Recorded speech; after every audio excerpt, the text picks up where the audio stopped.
Hello and welcome back. I'm not sure if the last section with scanning the planets and then landing on Elitania, I don't know if I'm going to be able to squeeze that all into one episode or whether that ended up getting split into two, but here we are back again. We're going to jump back in. Let's take a look at our journal and see we've got quite a few side quests, but there are two that I saw that are in the same cluster, so I think we're going to check those out. One is this hostage situation. We heard about a group of biotics that had kidnapped the leader of the Alliance Committee on Biotic Relations. What is it? It's the Parliament Subcommittee on Transhuman Studies. So yeah, we heard about the hostage situation. We actually heard about that way back when we were on the Citadel originally, so, you know, really this situation has probably already got resolved by now, probably by him getting killed, but we're just going to assume that we just found out about it and we're going to go and investigate. The other one is this missing survey team. One of the news broadcasts that that we hear on the elevators on the Citadel mentioned something about a survey team going missing out in the Hades Gamma cluster. I'm not sure if I've actually included that in one of the videos already. That news report. If I have, great. If I find it, I might include it here. Cut it in here. But yeah, so I think we're gonna head to the Hades Gamma cluster first and clear these two up. So let's jump on in.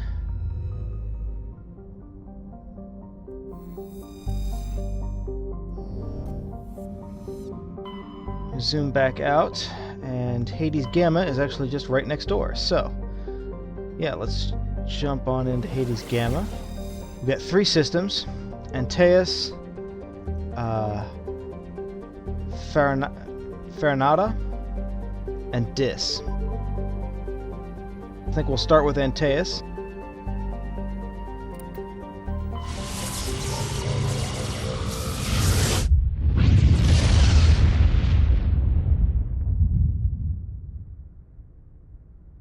Excellent. So we've got quite a few planets here for us to scan.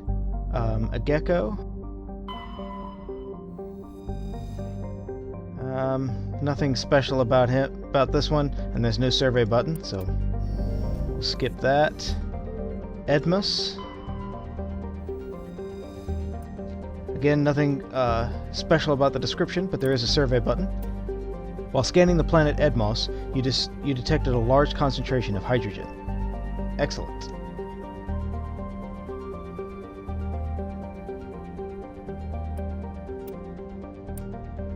Alright. What about Ploba?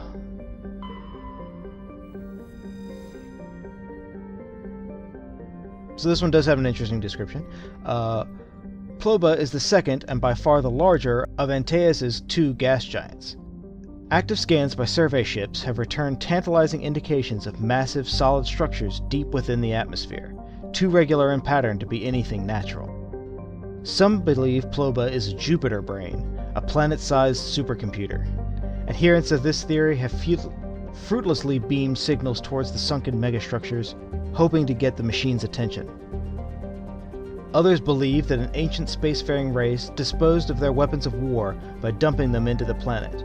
The last attempt to reach and salvage Ploba's deep anomalies went tragically wrong and ended with a crew of 12 being trapped and crushed in the gas giant's lower atmosphere. So, a grim end to that story. But yeah, another weird, enigmatic story about man-made structures, like we saw in I heard in the description of where the other planets in the Theseus system, where there were structures that were documented but then disappeared when they tried to get a closer look. There is a survey button, so we'll survey this. You recovered a strange object orbiting Ploba. Chief Engineer Adams and Tally tried unsuccessfully to determine its origins. They did find one of Matriarch Delaninga's writings stored within.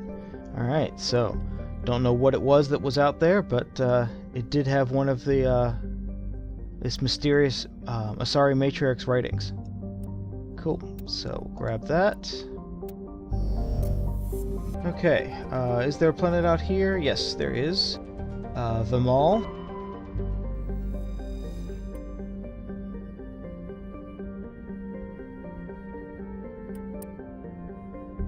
Nothing particularly interesting in the description.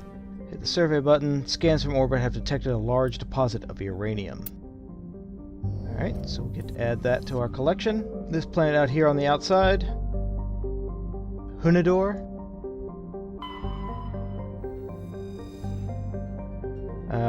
Nothing special about this one. Doesn't even have anything for us to scan. So how about this planet Trebin? Oh, it's one we can land on. Neat. Trebin is a modest terrestrial world with an atmosphere composed of nitrogen and argon. Its surface is mainly composed of nickel with deposits of silver. Trebin's environment is relatively mild, but the scarcity of water or similar enabling substances have prevented the development of any biosphere. ExoGeni Corp recently performed a test impact of a single water ice comet into the surface, the first step to a long-term plan to thicken the atmosphere and introduce water to the environment. A survey team is on the surface monitoring the geological and meteorological effects of the test impact. Most of the water released is still in the form of atmospheric vapor, but thick cloud banks have formed. There is every indication that this arid world will soon see its first rain. The survey team's progress has been hampered by frequent mechanical or computer failures in their GPS satellites. Alright, so yeah, this sounds like a good place for us to find this missing survey team. So let's go ahead and land and check this out.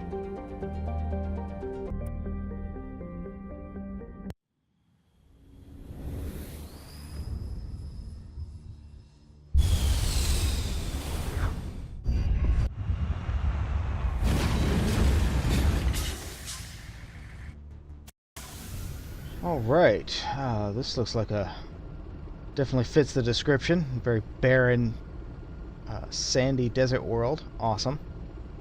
Let's open up our map. We've got a debris field. Got the research base, the ExoGeni research base. That's probably where we should probably start.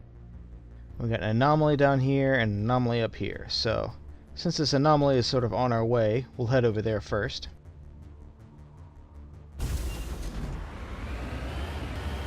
Oh. You guys see it up there? Some sort of capsule up there. They said they were losing satellites.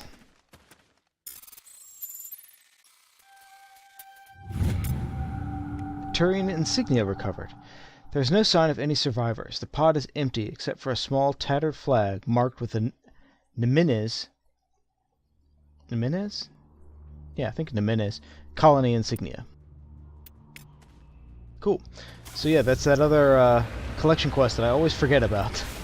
The Turian insignias. Alright, so let's head to the research base.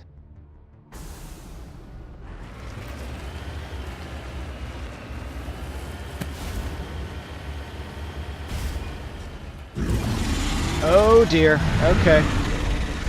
So yeah, sometimes we get fresher moths just sort of pop up on random planets. I'll have to fight them. You always have to be scared of wide open plains like this.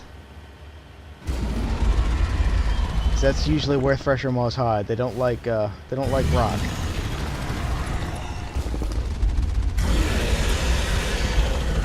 Alright.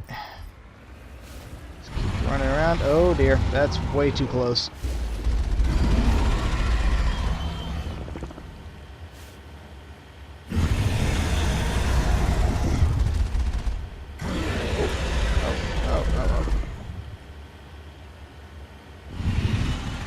Where are you? There you are.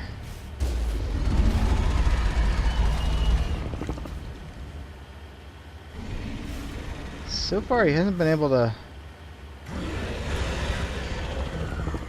Oh dear. Oh, where is he? Oh, there he is behind me. Oh, there's that acid spit. It can really hurt if it hits you. Oh dear, right in front of us. Awesome. Alright, we killed it.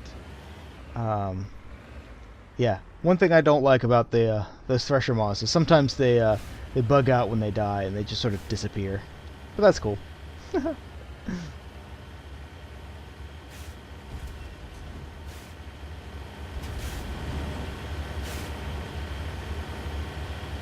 So let's head on to the research station.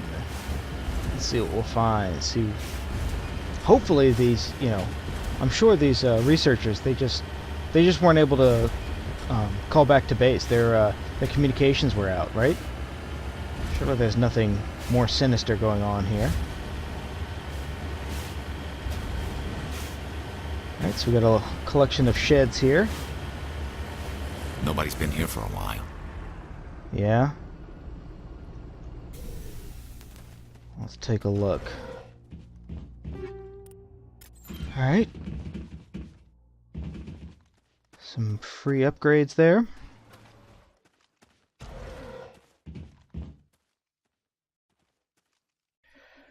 Alright. First aid kit. Not sure why we would need that, but there you go.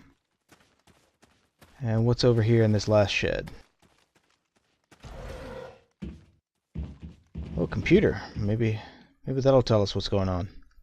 Come on, let me... There we go. According to these data logs, the survey team unearthed some kind of alien technology. Could be answers at the excavation site. Okay, yeah, definitely worth checking out. We'll raid their lockers for supplies first. Cool. Got some new weapons.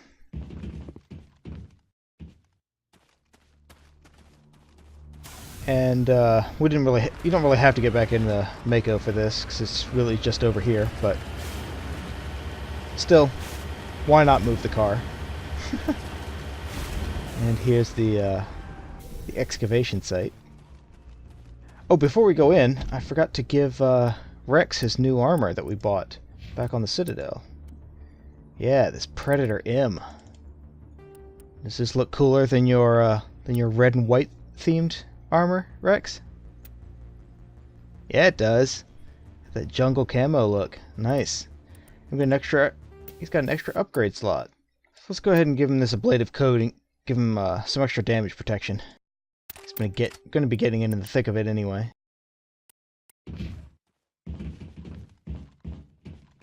Alright.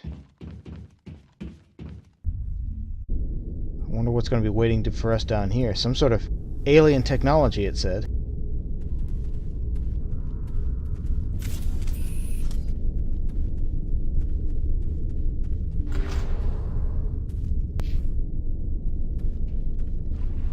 Okay. Nice little friendly cave here. So far, so good. Oh dear. Oh great, husks.